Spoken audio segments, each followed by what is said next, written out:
I'm very happy to welcome Lucian Precup and Radu Pop from Paris to present the final talk today on autocompletion. But beforehand, a few words on our two guests. So Lucian and Radu both come from Adeline, a company based in Paris that provides services for search, mostly I think around Elasticsearch, but a lot in the e-commerce space. Lucian also CTO of a project called All.Site, which I think is quite an interesting project for, I would say, democratizing search even. But it's in startup phase, so I recommend having a talk with him about this. And I've learned that Radu does a lot on scaling search, on large-scale search, and I'm very happy to have the two of you here today.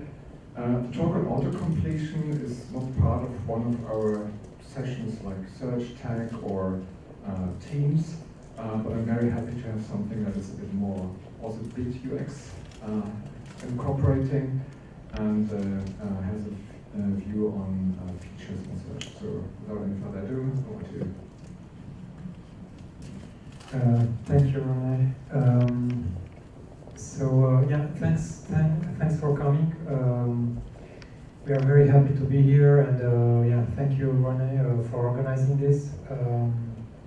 It's a hard work, and yeah, we are happy to be again to meet you again in real life. So the logistics are quite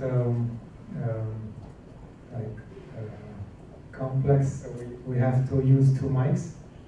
So I'll put them together like this. And we also have this talk. We are two to talk about this subject. It's a quite an interactive talk. So we switch the mic from one to the other quite often. But yeah, we'll try to make it fluid. So yeah, it's a story of autocompletions, and yeah, just thanks Rene for the introduction. I let Radu introduce himself. Well, I would just take a short moment to introduce ourselves. On top of the introduction of Rene, in behalf of myself, also my colleagues from Adeline. We are a team of search enthusiasts. We are experts in search technologies and integrators of Elasticsearch and Solar. We are providing consultancy training on search technologies, and we are also developers of a product. We called it A2, which allows you to add search engine technology for e-commerce or enterprise search. So yeah, thank you, Rene, also for talking about All.Site. I just a few words about All.Site. So it's a search engine that works exactly like Google, but on the model of Wikipedia, or should I say the model of Wikipedia, GitHub, and Reddit all together. So it's a new initiative that we launched recently. So we are here to talk about autocompletion. So first of all, what is autocompletion? And actually the title of the talk was autocompletions with an S, meaning plural, because as you will see, there are autocompletions and autocompletions. There is no the autocompletion, there is no one autocompletion. Actually, you have many use cases, even if the pop-up box that you see that looks like an autocompletion box is one pop-up box, you might have several services behind it, sometimes even 4 or 5 services that provide what we call the autocompletion. This example is taken from Google, and as you might see, the autocompletion is there even if there is no search. And as a courtesy for our sponsors, I took a LucidWorks t-shirt, so it says, "You autocomplete me." So they understood, yeah, they understood the importance of this search in search, if I may call it like this. Yeah, I don't have a Shopify sticker, but I might take a relevant here or something. Sorry, thanks. Thanks Shopify. Thanks. Thanks the relevance. Yeah, so. Ooh. And thanks open source connections also. So, as we cannot give a precise definition for the completion, our main purpose, at least in the introduction of this talk, would be to walk you through different precise examples to have a grasp on the way that the completion can be presented. As we were mentioning the UI, it's an important aspect, but also we can infer that behind the presentation there are specific technologies and specific methods to implement the different categories of auto-completion. So we will start with several examples. Here it's taken from an e-commerce website where the auto-completion contains two parts of information. So in the lower part you have different products that correspond to your research. Here we are looking for tomatoes, but you have on the lower part of the pan, you have different products that would correspond to your search, but also what's important is that you have also a guidance to different sections of your shop where you can further launch your query. Just a side note, you might notice some of the examples are in French, but you get the idea behind. You go into the technical explanations, but just to let you know that these examples comes from our experience with different e-commerce websites in France. Another example, here we come back to Google way of presenting the results. So here actually it's a mixture of three elements. You have in the first part, you have your history of research, so different proposals based on your previous queries. You also have there in the middle, there is an entity that was extracted and recognized that elastic corresponds to Elasticsearch. And then you have different other possible match. Yeah, that's another example. Similar. Yeah, a similar example with Solar. The single difference is that Solar is not identified as an entity by Google, and there's also some other ambiguities that were also present with Elastic. So, yeah, is it Solar system or Solar like Apache Solar?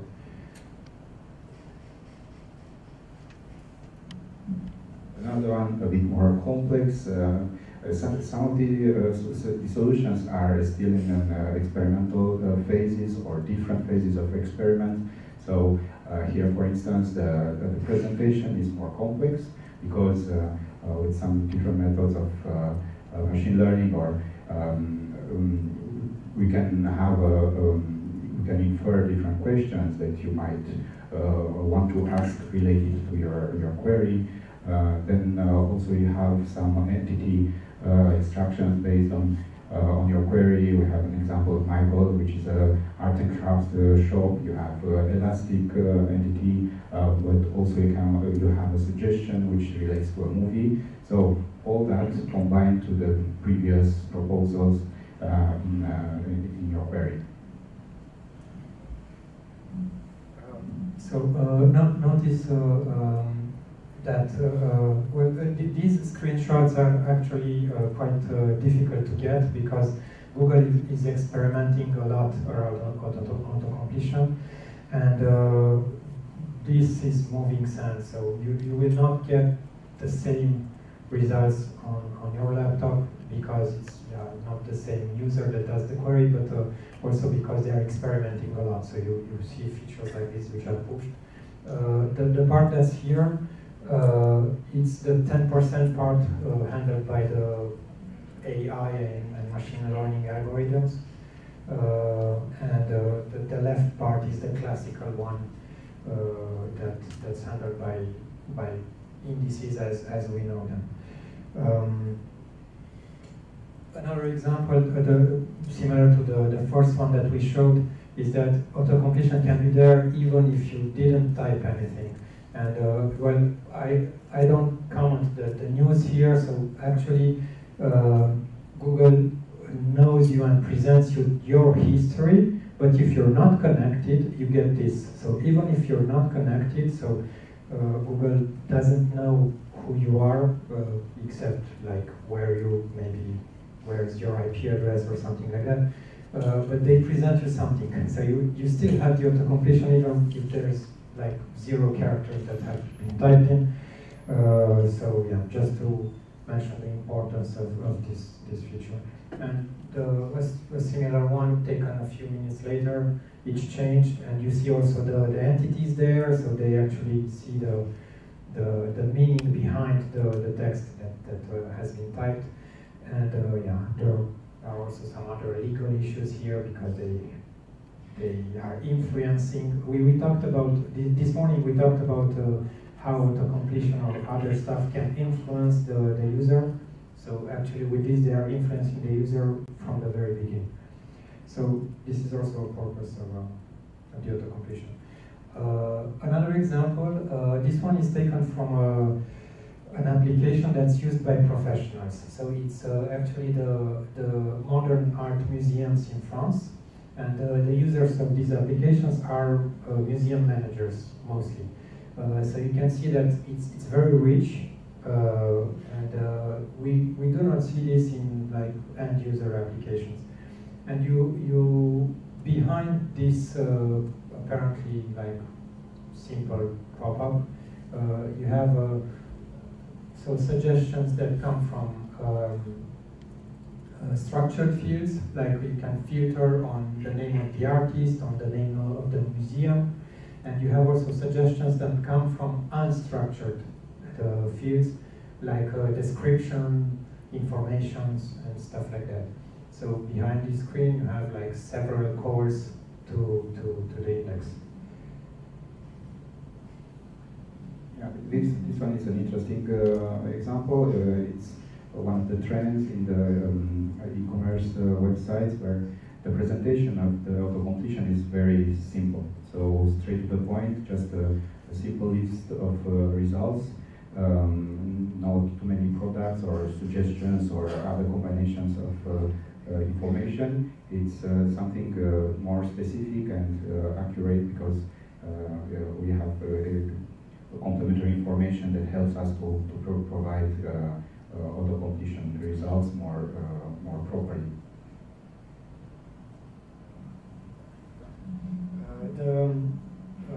This one is taken from a French marketplace, but actually if you look at Amazon.com, it's the exact same presentation, and it's the opposite of a very heavy interface. It's really simple. The reason for that is there's a good reason for that we will see later. And then this is another one that you might know. It's the Elasticsearch documentation, and actually the auto-completion here is the search itself. There is a search behind this, but we are actually not using it. So we stop at the auto-completion because this is the final result. And on the Solar documentation, you actually don't get anything else but auto-completion. So this is the way it's presented. Yeah, do you want to talk about this? Yeah. So this is another interesting example because it's taken from a public administration website, again with some specific content, and the help that comes from the auto-completion is that the result integrates direct links. So if you can see the biggest part, the lower part of the pop-up, actually they represent links that are related to your word that you are typing it. Of course, in the first part you have some words that are related, so auto-completion based on the words, but what's important is that you can also present direct links to specific documents in your index. And And I think this one is yet another interesting one because it's a search in itself. There is no search button per se. And I think we saw earlier today in course the same presentation. As you type, it's the auto-completion that gives the results. And what's useful in this scenario is that you have very quickly the list of results that are updated on the fly. So this is yet another interesting use case of auto-completion. Another one, based again on the e-commerce website, is that on top of the product, so the auto-completion gives the illustration of direct products that you can add to the basket. You can also have suggestions about complementary items. In this case, you can have recipes here. If you're looking for chocolate, you don't get only the chocolate products that you can directly buy, but from different blogs and other documents in your index, you can also propose specific links to specific recipes. So all in all, information that comes to complete the shopping session. So the technical implementation behind these two services, well, it's one auto-completion, but you have actually two services. It's the same. The database is different.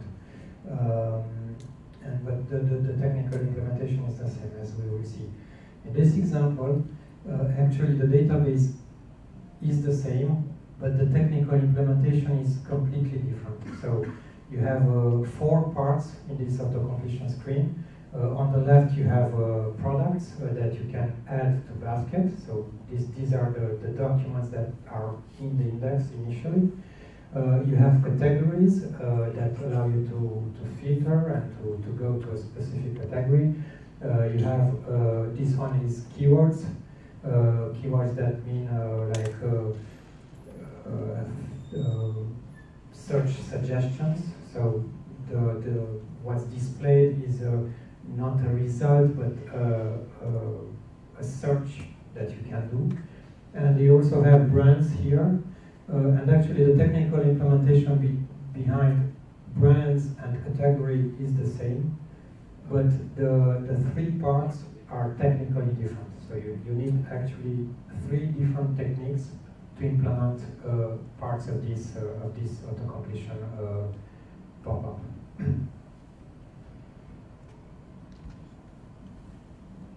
Yeah, so just to summarize, we come to the point where we ask ourselves what's the definition of auto-completion? Why do we need auto-completion?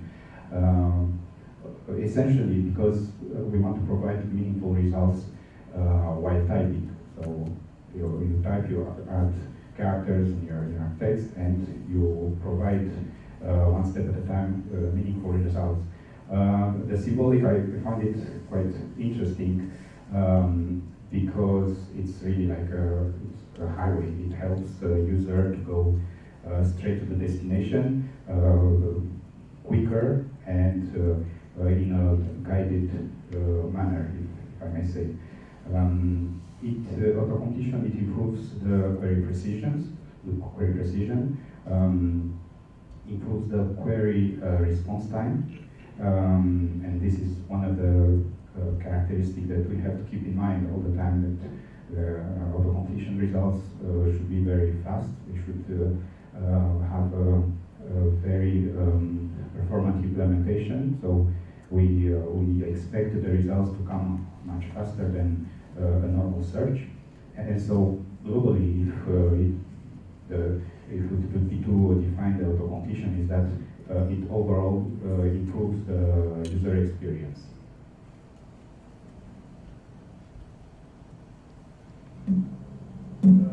Yeah, so actually, yeah, we structured the talk. So this talk is actually part of a larger talk that goes into all the details around auto-completion, but we will try to be brief in in this one, we structured the talk on 5 types of autocompletions, which each of them have a different technical implementation, and they have like different use cases and advantages and disadvantages. And we will talk about user experience, we will talk about the user interface. We mentioned some technical details. We take a lot of examples from Elasticsearch, but you can also have the same examples from Solar. And yeah, so we will do quite a few technical parentheses there. Yeah, we will also talk about tips and tricks and data models and stuff that's needed behind these services. Yeah, so there's a talk here that's more complete, that has like all the details of this one. Unfortunately, it's in French, so you have to activate the subtitles, but yes.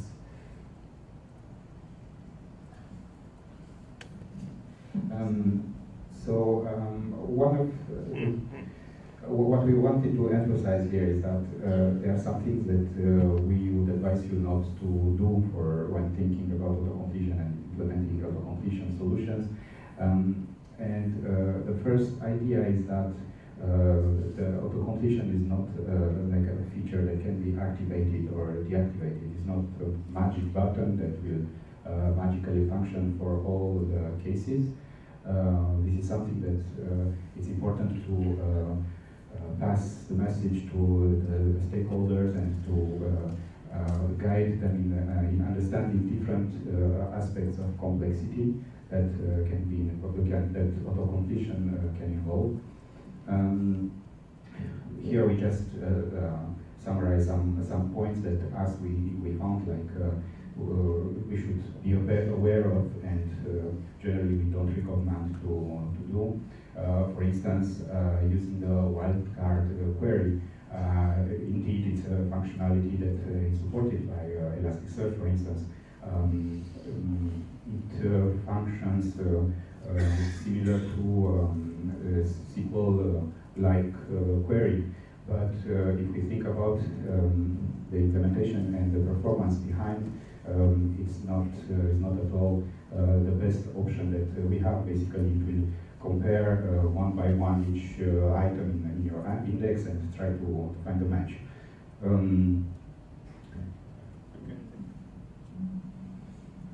Yeah, so another feature that you shouldn't use actually is the phrase prefix that's available in Elasticsearch.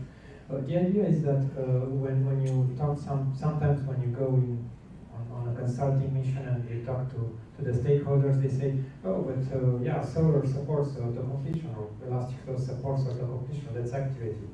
So it's actually not that simple, you just don't activate the auto-completion. And there are some false friends there, even in the Elasticsearch documentation, like you say, okay, so you have the search as you type data type. Okay, so that activates the auto-completion. Well, it's not really that. There are some other caveats, like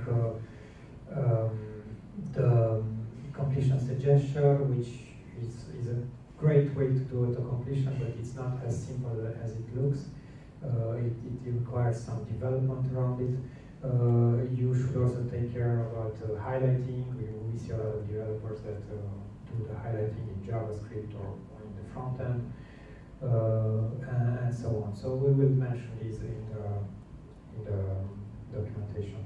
So the first type of auto-completion, which is the simplest one, and there are some software that are abusing on this. So, like if you know, there's a search as a service called Algolia. They're only using this, which is bringing up the final documents. What we call final documents is actually the documents that are in the main index.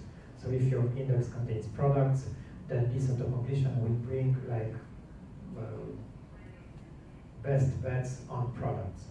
So it's the number one that's on the left side that actually is implemented by this one. So I think you all know how to implement that. It's based on n-grams. This is the way to do it, and you can actually add it on your existing index. You just take your search index, you add an n-gram on top of that, and you have this number one auto-completion that's there. Yeah, so that's exactly what you are describing, Lucian. Is I guess you are all familiar with the usage of n-gram in Elasticsearch, for instance, which is just a recall for you in some specific points to not to forget. So when we are using the n-gram, we have to pay attention to specify the analyzer and the filter, edge and ground filter. So that's in the settings.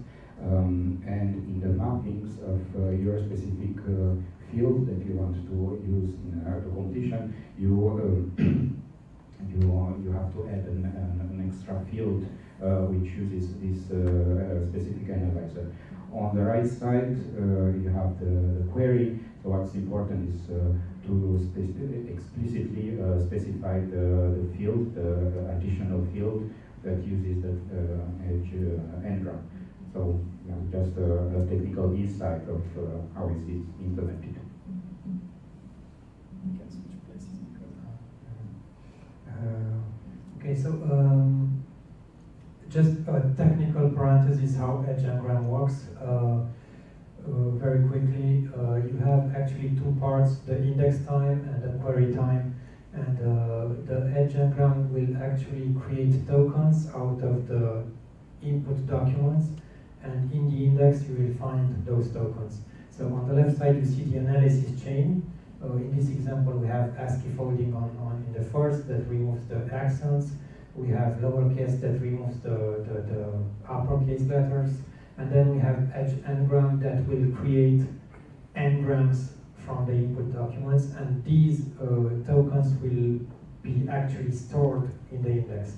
When you search, actually you have the same analysis chain that happens, and you have the same analyzers that apply. So when you search, for example, for this text here, you will actually search for these tokens in the index.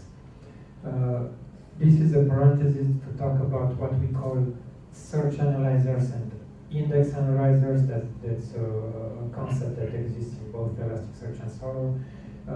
So you noticed in the first example that you have a result here that comes in the second place, even if I typed the n there. So this second result doesn't have the n. It's because of this analysis chain that I can tweak like this. On the query part, I do not do the same treatment. So I skip the edge n-gram on the search part, which makes the result like this. So depending on the use case, this could be a bug or a feature. Depends on the. This can be a bug or a feature. Depends on what your application needs. Okay. And just speaking about index and search analyzers, we have a talk that we gave at an Elastic meetup that actually talks into detail about the difference between the search analyzer and the index analyzer. It's especially useful when you use synonyms in Elasticsearch or Solr, because synonym graph works only at query time. Yeah, this is for you. Yeah, so this is yet another short insight for search as you type. So you can use, of course, the data type already integrated by Elastic. But the thing is, this is not something that will solve all your problems or all your use cases. It's just something that facilitates, of course. But then when using it, the query, time you have to be careful to use the specific fields that are automatically added by this structure. So you have 2 gram and 3 gram. So the field searches you type already integrates these specific fields, but you have to be careful when you use them in the query.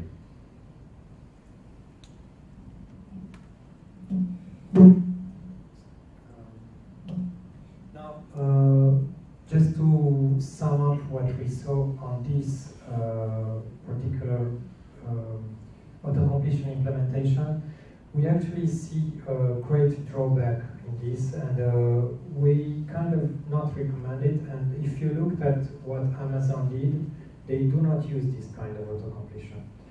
If you looked also at the other example that we have from a grocery store, which is a grocery store, the largest grocery store in France, which is called Carrefour, they had this type of auto-completion initially, but they removed it.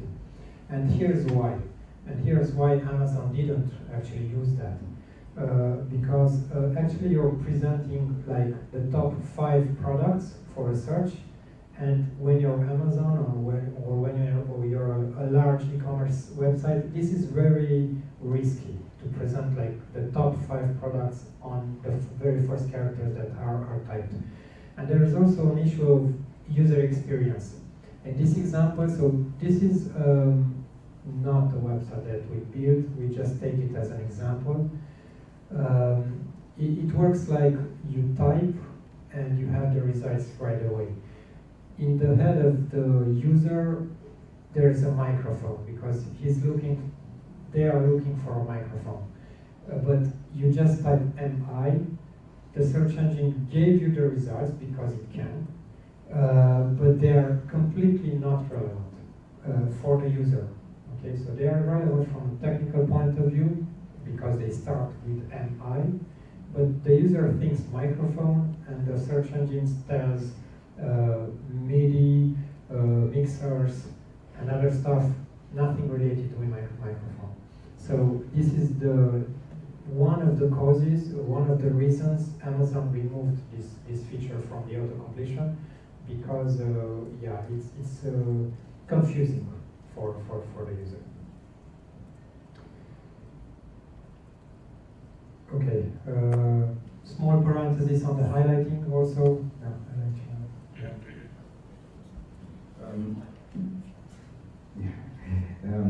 so as we were mentioning in the list of things that we don't advise you to do, to handle the highlighting at the application level.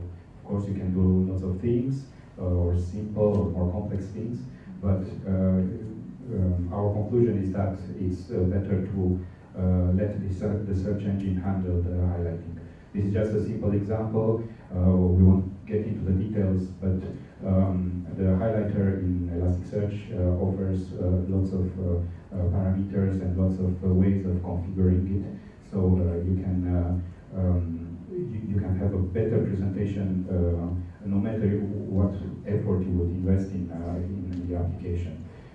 As we mentioned, especially for handling the synonym, I think that's the typical example. So your JavaScript will be able to handle the capitals, the lowercase, even ASCII folding, but you will not be able to have the fuzzy search or synonyms. So it's better to leave the highlighting to the search engine. The second type of auto-completion is the one that you could solve with facets or aggregations. Well, so it's the one that's this one that's number 2. It's like convenient to use facets and aggregations on this because you don't change your index. You actually are using your product's index, but we actually do not recommend to do that. Because of performance reasons. So facets are okay, but when you think of the completion, the queries have to respond like in 10 milliseconds or so, whether the facets and the aggregations respond in 100 milliseconds at least. So you actually need a separate index that will hold just your categories or just your brands or just your other things on which you're faceting. And after that you just use classical n-gram like usual. The third type of auto-completion, which is maybe the most useful one, and the one that you see, I mean, yeah, you don't see the most often, but it's the most useful one and maybe the most difficult to implement, is when you provide keywords or key phrases. So this is important. Key phrases is not as easy as it looks. Keywords is easier. You can implement them more easily.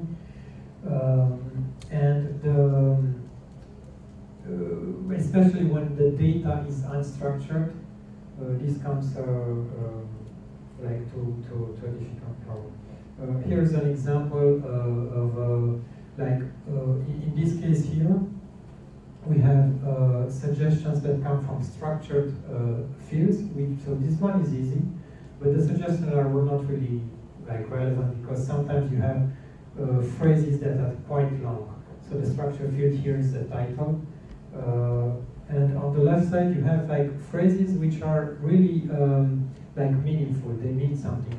They are really a phrase that a human can understand. So how do we do that? So you have plenty of ways to do that in the machine learning space and the artificial intelligence and all that. You can extract entities, you can extract phrases that are meaningful for a human and all that with NLP and stuff like that.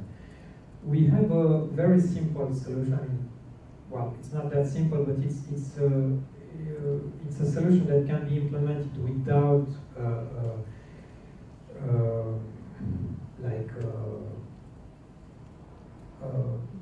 large hardware and machine learning and AI and a large infrastructure, let's say. So it's based on shingles. Here's an example. So my unstructured text is this one, a community search engine to organize the internet. And the shingles will actually create windows of 2 or 3 words. Okay, we don't have much time left, so we'll speed up. 2 or 3 words that will go like this as a window. And you just have to pay attention to the stop words. A stop words that is in the beginning of the phrase or in the end of the phrase, for example, like here, engine 2, is not meaningful, so you have to delete it. But the stop word that is in the middle of a phrase, like for example, organize the internet, you have to keep it. Okay? So it's something that, yeah, you need to develop this thing, but the development is the algorithm is quite simple. And this leads to meaningful phrases that you can present to the user. And as we have only 3 minutes left, we will go a little faster, maybe. Parentheses on the completion suggestion, which needs actually implementations in 3 parts. So it's not just a configuration that you activate. I'll go faster here because just to... That's the easy one. Yeah. Just 2 words, this is the easiest one because most of the time you have the debate after how many characters you launch an auto-completion. After the first one, the second, the third, you use the second 2 grams, third gram.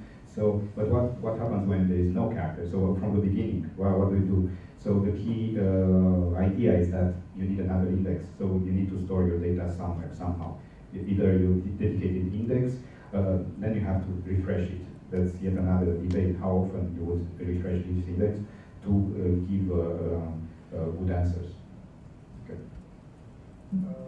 And the last use case that we wanted to present you was this filtered suggestions that actually gives you suggestions like normally, like here, but they are also filtered on an additional criteria.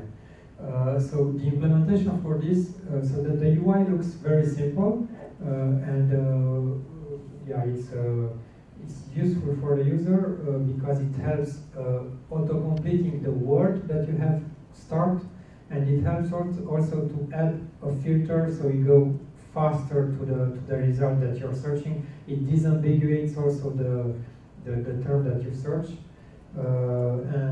Yes, so it's simple in the UI part, but it's kind of complex to implement. We actually talked about this in this conference in detail, so we will not take it again. This one is in English, so you can see all the details of the implementation of this